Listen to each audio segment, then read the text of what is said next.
8 seasons, 188 regular season wins, Super Bowl title for nearly 2 decades. John Harbaugh and the Baltimore Ravens were the model of stability in a league defined by chaos. And now it's over.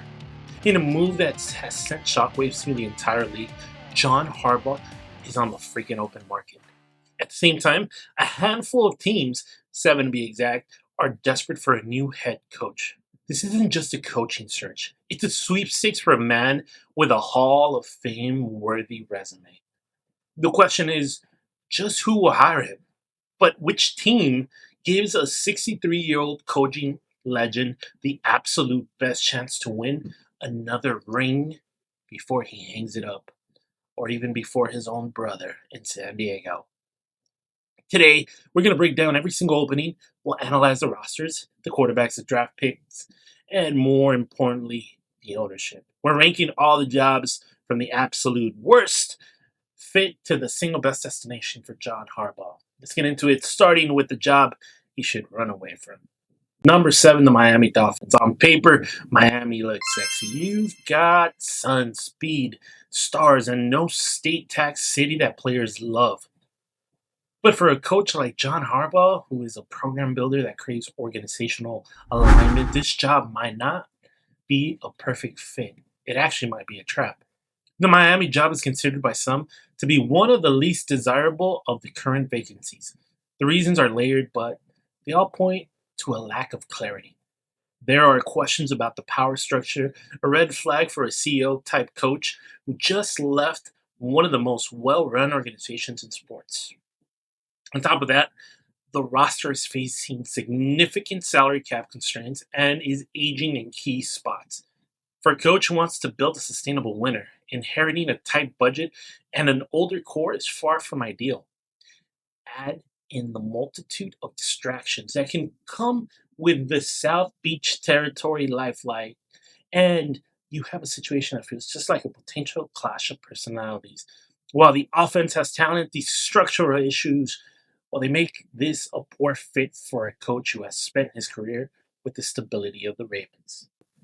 At number 6, the Tennessee Titans. Coming in at number 6 is the Tennessee Titans. If Miami is a risky, flashy option, Tennessee is the opposite. This is a franchise in transition, searching for a new identity after moving on from its previous era. The roster has some solid defensive pieces, but its lack clear, high-end offensive cornerstones you see in other vacancies. For Harbaugh, this would be a ground-up build on the offensive side of the ball. The primary appeal here is a relative lack of pressure and a massive amount of salary cap space. Some projections putting them near the top of the league. Ownership, however, has been a wild card. Having fired multiple coaches and general managers recently in a couple of years, the problem is that the job likely requires a multi-year rebuild. It's a solid job, but it's not the best fit for a coach looking to make a championship run in the near future. Number 5, the Arizona Cardinals. Next up, we have the Arizona Cardinals, a job that presents a classic dilemma for a veteran coach. Arizona is viewed by some as a potential landing spot, primarily because of the upside and the young roster that it has.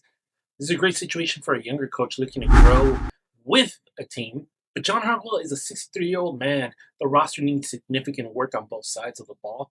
And while it's a blank canvas right now for a defensive-minded coach like Harbaugh, it's a project that could take several seasons to become a true contender. And the question Harbaugh has to ask himself is, do I want to spend 2 or 3 years building a freaking foundation, or do I want to step into a situation that's closer to competing right away? While the lower pressure environment is a plus, the time that required to turn the Cardinals into a Super Bowl threat likely doesn't align with Harbaugh's personal window. It's a respectable opening, but it's better suited for the next rising star, not an established legend like John. Number 4, the Cleveland Browns. This is where the list gets really interesting. See, the Cleveland Browns are a fascinating case. Some league observers believe the Cleveland Browns has a roster ready to win right now with a physical, dominant defense that perfectly aligns with Harbaugh's philosophy. This is perhaps the most plug and play roster of the entire list for him. He knows the AFC North side in and out, and he could step in on day one and have a top tier defensive unit. The fit on the football field is undeniable. So, why are they number four? Well, one word: ownership. In past NFL owner power rankings, Jimmy and Dale Haslam have often been ranked near the bottom of the league. Their tenure has been defined by impulsive decisions and frequent resets. The polar opposite of the stability Harbaugh enjoyed for 18 years in Baltimore with Steve Bisciotti, who is considered one of the league's best owners. And for a coach who has just experienced the gold standard of organizational structure, jumping to one of the most turbulent ownership situations in the league, well, that would be a massive risk, no matter how good the roster is. Number three, the Las Vegas Raiders. In Cleveland is the high floor, high risk job. Well, the Las Vegas Raiders are the ultimate boom or bust proposition. For a coach who wants to build a team in his own image, no job offers more immediate resources for John Harbaugh. The Raiders are slated to have a massive amount of cap space in 2026, and they have hold the number one overall pick in the upcoming NFL draft. It's a blank canvas with a mountain of cash and a war chest of draft picks for a CEO coach to reshape the roster. Couple that with a marquee global brand in a destination city like Las Vegas, and you have incredibly appealing, pitch perfect situation for him and any other players he wants to bring in. The risk, as it's often in Vegas, is the house.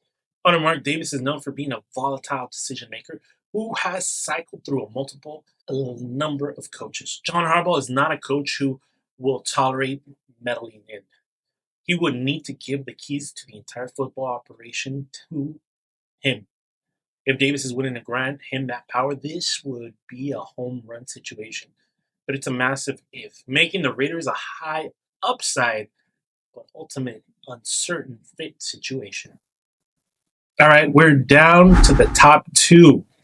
And the debate from here gets intense. If you're enjoying the breakdown and have your own personal theories on where Harbaugh will land, do me a favor, hit that subscribe button. We put our NFL analysis like this all the time, and we'd love to have you as part of the community.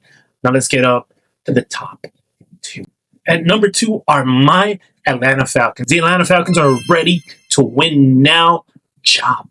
Many see Atlanta as a top tier opening in this cycle, and it's easy to see why.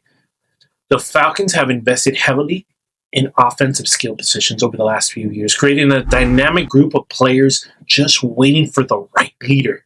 For Harbaugh, who prefers to act as the CEO and hire a strong offensive coordinator, this is an ideal setup for him.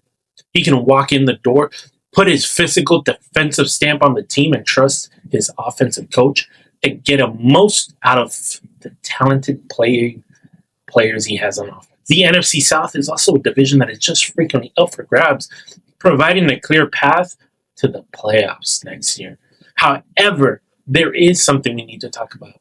There is this small catch. The Falcons have one of the tighter salary cap situations in the league for 2026 and don't have a first round pick in the upcoming draft.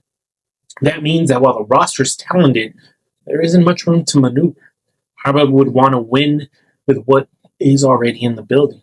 It's a very attractive job, but the lack of future flexibility keeps it out of the top two, especially without knowing which quarterback will be the starter. Number one, the New York Giants. Well, the single best destination for John Harbaugh is the New York City Giants, or the New York Giants, I should say. This opportunity checks every single box for a legacy-minded coach looking for the perfect final chapter. First, it's a flagship, historic NFL franchise in the biggest media market in the country, a stage worthy of a coach of his stature.